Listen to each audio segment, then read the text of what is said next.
Well, I always love a good chat around tax strategy and investing in financial stuff and just learning about money in general, because I don't think there's enough conversation and enough knowledge that is transferred around making money, saving money, keeping money, investing money, spending money wisely, and just an overall generating more money. And so I'm always looking forward to those opportunities. And I enjoyed that chat with Rob Luna. I wanted to share with you as part of that, I just wanted to, off the top of my head, grab 5 keys to being financially secure as an entrepreneur. So as I look back over like my career and mine and AJ's journey as entrepreneurs, to go, what are some things that have really led to our financial security, at least to the level that we have it now?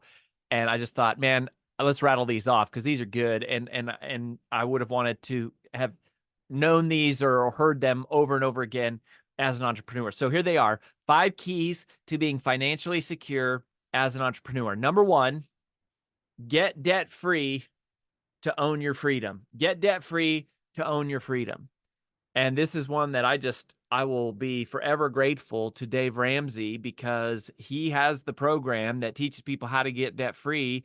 And we followed that thing to a T. Now, I don't know, it's coming up on 20 years ago when I went through financial peace. But those principles became a part of my financial psyche that I adapted and adopted, that are ingrained still to me today, that have, I think, set me up in a completely different financial capacity from several of my friends and colleagues and clients and, even mentors and people I look up to. And a huge part of it is just being debt free, because people try to make mathematical arguments for why maybe you shouldn't be debt free, right? They try to make mathematical arguments for, like, well, think of all the money you have tied up in your house, right? And going, if you took that money out of your house and instead had debt on your house, you could be investing that money in other places and making more money. And sometimes, and in some markets, that's sometimes true. But here's what's always true: when you don't have debt, you are free. I mean, the Bible says this, right? The borrower is slave to the lender. And what is more powerful in your life than having millions of dollars is just being free to do whatever you want to do. And that's a mental thing, and that's a spiritual condition. And that has more to do with not owing people money than it does to do with how much you make. And one of the things that you'll realize as you make more money, and hopefully you realize this is one of the things that AJ and I learned over the years, is that we don't need more money. We need less stress. We don't need more money. We need less complexity. Peace is the new profit. It's not about going, oh, I have some number in my account and then that number's bigger and bigger and bigger. Like, it's just a number in an account. What really matters is your peace of mind. How are you feeling? How secure are you? How stable are you? Versus how worried are you that if a change in the interest rates are going to completely, tank your business? Or are you worried that if you don't get a customer to pay in time, you're not going to have a chance to pay your vendor and you won't make payroll? And like all of the stress that comes from leverage, which is like basically playing arbitrage with money, that is risky business. And it's not that it can't ever work. Sometimes it does, but more often than not, it all nets out to be about the same as just doing it the simple way anyways. And regardless of it, it's just when you come to a decision to go, I don't need more money, I just need less stress. That is powerful, and that's buying your own freedom. When you're debt free, to go, once you're debt free, you can buy whatever you want as long as you can pay cash for it. Like, everything becomes simple. But when you've got multiple investments and multiple loans from different people at different rates, and some are variable and some are fixed, and like, it's all of this stress to manage. Even if you're healthy, it's like you have to keep an eye on all of these different things. It's stressful. So get debt free and buy your own freedom. And I just go start small, be willing to go start small and be willing to go slow. And over time, it adds up to be something that will be far more than you ever need, and you won't have the stress along the way. So that's number one. Number two is invest in yourself first. Invest in yourself first.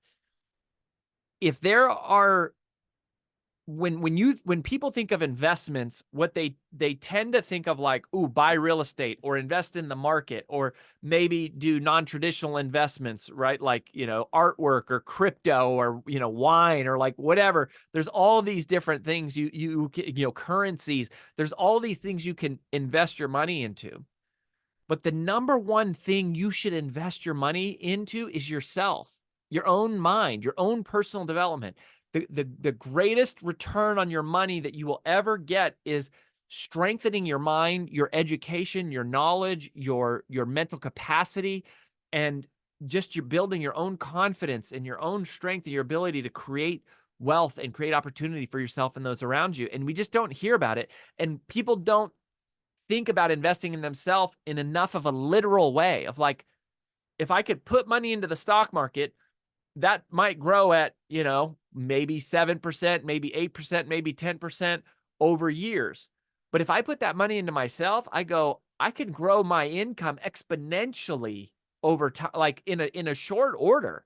If I learn how to do it and I learn and I get in environments where I'm around other successful people. So invest in yourself first. Then the second thing I would invest in is invest in your business, right? Before I'd be looking at investing in the markets and all these things that you may or may not understand, and maybe you understand them better than I do. Like, I consider myself reasonably smart, but there's a whole lot of investment stuff that I don't understand. I don't understand all these fancy terms, and I have an MBA. Like I have an MBA from a private university. Like I was a millionaire by the time I was 30 years old. I have been an entrepreneur now for a couple decades, and there's a whole bunch of this like this financial speak I don't understand, and all these just weird terms. And I go, when I look around the people who have a lot of wealth and a lot of security, the best investment is into yourself and then into your business. Because if you think about like, even try to find a company that is going to give you a 20% return would be outrageous. It'd be so difficult. But if you can grow your profit margin as a business to 20% of profits a year, then that means every dollar you invest in that business is going to give you back 20 cents.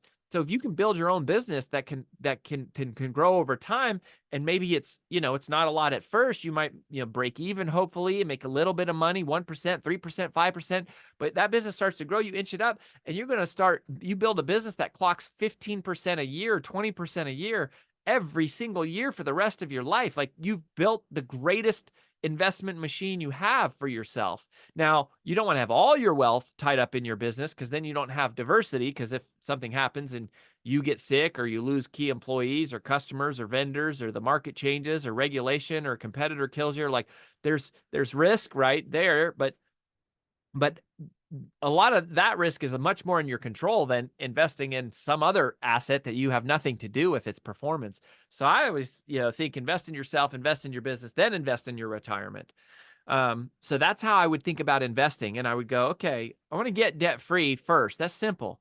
Then I want to invest, but I want to invest in myself. And then I want to invest in my own business, the things that I'm controlling. Like if I have a choice between placing money with some outside person or entity or a real estate investment or some project, or investing into the business that I run and operate and control every day, I'm going to invest in that one, the one that I have control over, the one that I understand, the one that I can influence, the one that I can shape.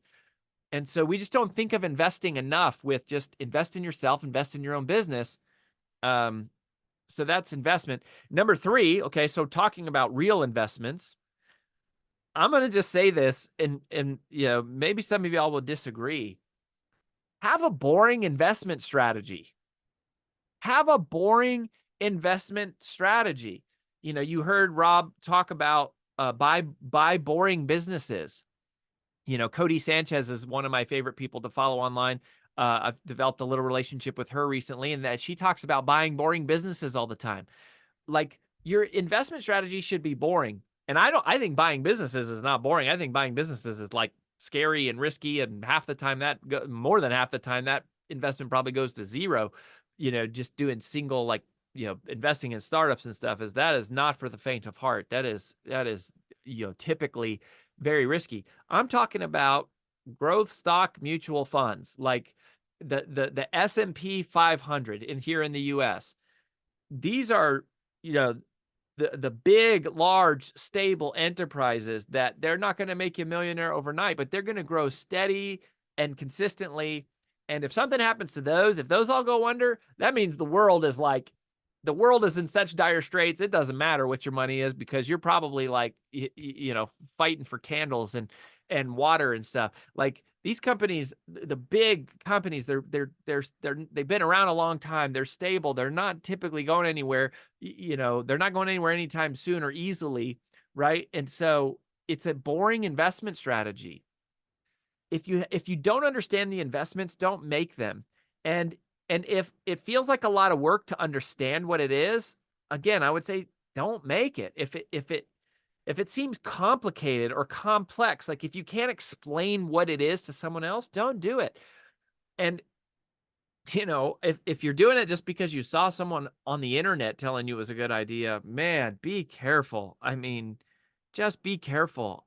The people that I know that are the most happy, right? If peace is the new profit, that's something I've been saying so much lately. Peace is the new profit. The people who are peaceful are not the people I know that make the most money. I know lots of people who make lots of money that aren't peaceful. They're constantly stressed because they're constantly managing chaos. The people who I know are the most peaceful have simple plans, simple strategies, simple savings. They do simple things that they can understand and explain, and that make sense to them. And they don't do things because they want to look smart or look sophisticated, or to feel like they're caught up with the crowd. They do things that they actually understand. So have a boring investment strategy. Number 4, choose abundance over scarcity. Choose abundance over scarcity. I think one of the most costly things that we have in the world today is a scarcity mentality. Simply stated, I think a scarcity mentality is often like an either or thing. Either you can win or I can win. Abundance is going, we can both win. Right? Abundance is going, there's a way to figure it out where everybody wins. Scarcity feels like, well, if I help this person, if I help this person succeed, it's going to take something away from me. Abundance is thinking, if I help this person succeed, it's going to come back to me. And I think that too many people hold on too tightly to their money because they have scarcity. They're afraid that if they let that money go, it won't come back to them. And so they don't invest it, right? So what they do is they just hang on to it, and they go, I don't want anyone to steal it. I don't want to do anything with it. I just have to hold on to it because I'm afraid if I let it go, it won't ever come back. Well, one of the things that wealthy people do is they're using their money. See, ironically, I think a lot of times people think that rich people are overly focused on money, or they're like overly like consumed with money, and they go, oh, that's why they have money, is because they must love money, and that's like their whole life. It's their whole focus. That's what people think. That's what I used to think, right? Coming up from, a lower class family financially, and not having much financial education until I self-educated in like my late teens and early 20s. What I have actually learned is that wealthy people, not all of them, right? Some wealthy people are not this way, but most of the wealthy people I know, they actually have the most healthy detachment from money, because they know if they lose it, they'll get it back. They're not they're not hanging on to it for their own survival. They're not so scared that going, oh, all of my security is in money. They're going, no, I'm going to invest in myself.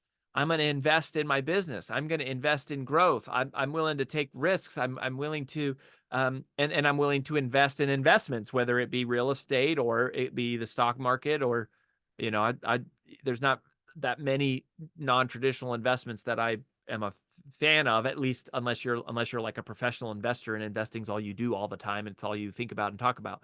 But you have to be willing to think of money as a tool, right? The analogy I use is, don't think of your money as like a shield. Think of it as a tool. Don't think of it as like, don't depend on it just for your safety. Think of it as like something you use to build something with. Um, and that's abundance, is going. No, I use money to make money. I mean, one of the things that we've done our whole life, we hire people to do everything. Like probably the number one thing we spend money on, even more than ourselves per se, is hiring other people around us to help us.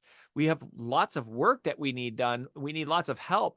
And going, part of why we do that is we don't even make a lot of money, but we get more peace back because all the stuff there is to do, we hire people to help us do it. And so even if we make no money, we go, well, at least we have help and we don't have stress. And that's the idea, is being willing to choose abundance over scarcity, and be willing to invest.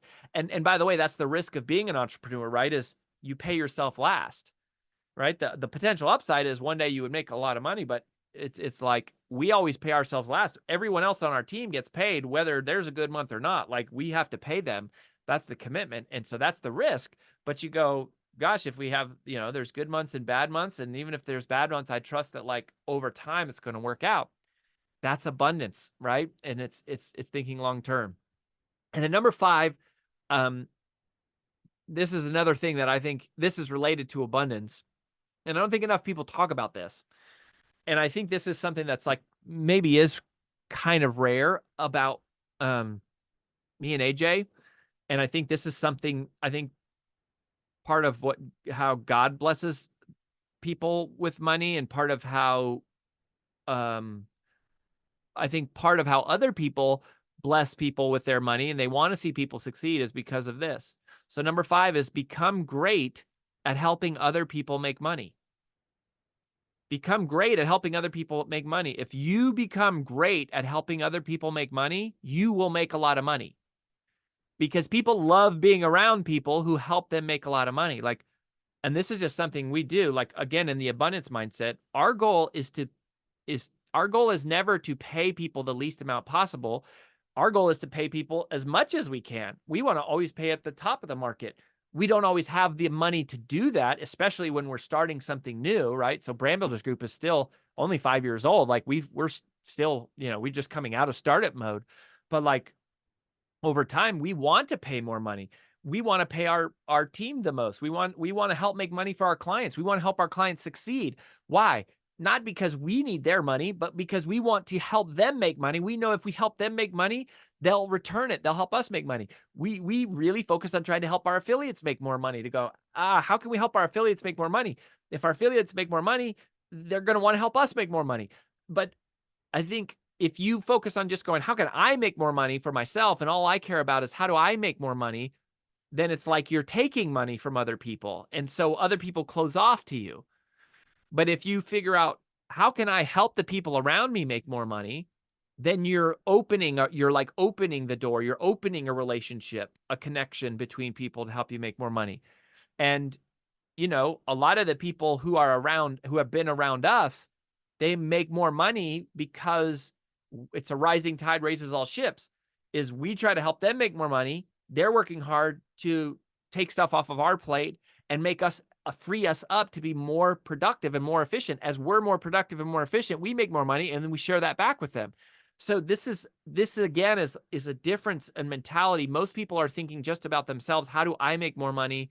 Who could I find that would just pay me the most, versus going, what can I do to help the people around me make more money, or help them have more time so that they can be more efficient, so that they can make more money, trusting that it will flow back to them. And that's what happens, is I think money cascades down to the people who help. And that always happens. And they say proximity is power. I would also say proximity is profit. I'm sure you've heard that before, right? Proximity is power. I think Tony Robbins said that. I mean, that's who I heard say it. Lots of people have said it, but that's who I think it was like the original source of it. I don't know if it was him or not, but that proximity is power. But I would adapt that to say proximity isn't just power.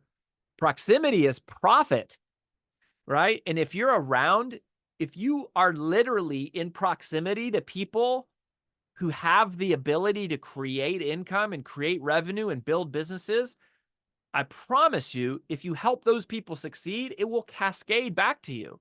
We always want to reward the people who are helping us grow, right? And I'm saying that we, like, in a general sense and in a literal sense of like me and AJ. I mean, wouldn't you, right? Where you go, aren't you going to reward the people who are most critical to like helping you grow? Yes.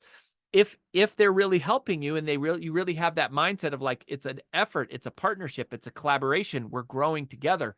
And so I'm constantly trying to find ways to add value to the people around me. I mean, just today, so I was on two different calls today with Ed Milet. Some of you know Ed Milet. He's one of our more well-known clients. And we've got to know Ed a lot over the last few years because we helped him with his book launch and we've done a number of things together. He's one of our top affiliates, and I'm trying to figure out ways to make Ed more money, not just with us, but this other deal. And I brought Ed an opportunity that this is an equity opportunity. And I'm going, I mean, Ed makes lots of money, right? But I'm going, how can I help him make more money, knowing that if I can add value to Ed's life, there's a good chance that some of that value rolls back to me somehow. And I don't always have to know how. I just have to trust that if I become great at helping other people make money, they're going to want to help me make money. They're going to want to reward me back. And and that is true. I have found that to be true. And you align with people who are that way. And I know that's true about me. If there's people around me who are helping me make money, I want to return and go, as I make more money, I want to return it back to them. It's a rising tide raises all ships. And so proximity isn't just power. Proximity is profit. So pay attention to the people you're around in your life to go, who has a capacity here to make a lot of money, and how can I support them and, be around them and partner with them and serve them and align with them and add value to their life. You're likely going to win because of that. I mean, I have been the beneficiary of that, the recipient of that, and the benefactor of that also to other people. So there you have it. 5 keys to being financially secure as an entrepreneur. First of all, get debt-free to buy your own freedom. Number 2, invest in yourself and your business first before you invest in other stuff. Number 3, when it comes to outside investments, have a boring investment strategy. Number 4, choose abundance over scarcity. And number 5, become great at helping other people make money, and you will make money. With all of that, just remember, peace is the new profit. You don't need more money. You need less stress. You don't need more money. You need as much as you need less complexity. I mean, we do want more money. You should go for more money. You're creating wealth for the people around you. But in reality, for most of us, we don't need more money as much as we need less stress. And we don't need more money as much as we need less complexity.